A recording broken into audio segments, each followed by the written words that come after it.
चंद्रपुरात राष्ट्रीय आरोग्य अभियान कर्मचारी संपावर 20 ऑगस्ट पासून विविध 20 मागण्यांसाठी सुरू आहे संप।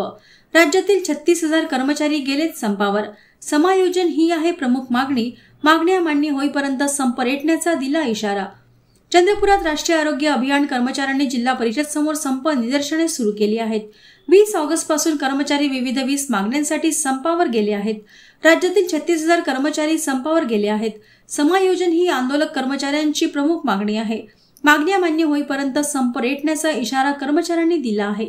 10 वर्षे व त्यापेक्षा जास्त सेवा झालेल्या कर्मचाऱ्यांचे दिनांक 14/3/2024 च्या शासन निर्णयानुसार शासन सेवेत समायोजन करण्यासाठी शासन निर्णय करण्यात आलेला आहे।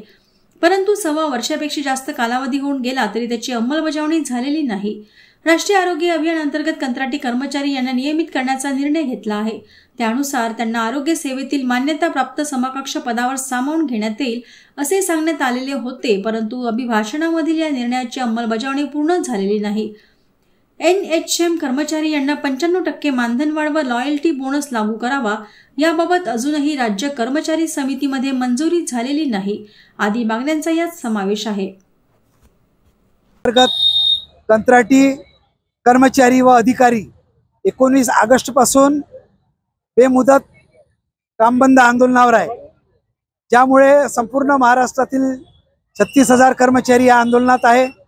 आणि आमच्या ज्या काही मागण्या होत्या, मागे आमचं जे आंदोलन चाललं त्या आंदोलनाच्या अंतर्गत महाराष्ट्र शासनाने 14 मार्च 2024 ला आमच्या मागण्या पूर्ण करण्याचा GR काढला।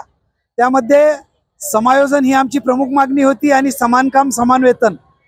तर त्या GR नुसार 2-3 मागण्या पूर्ण केल्या। त्या पलीकडे बाकीच्या मागण्या आजपर्यंत सुद्धा सरकारने मान्य केल्या नाही आणि म्हणून 17 महिन्याचा हा कालावधी लोटून गेला आहे, तरी सुद्धा आजपर्यंत या मागण्या मान्य न झाल्यामुळे हे आंदोलन आम्ही या ठिकाणी सुरू केलं आहे। आणि या आंदोलनाचा आजचा 21वा दिवस आहे। 21 दिवसापासून चंद्रपूर जिल्हाधिकारी कार्यालयासमोर हे बेमुदत कामबंद आंदोलन सुरू आहे।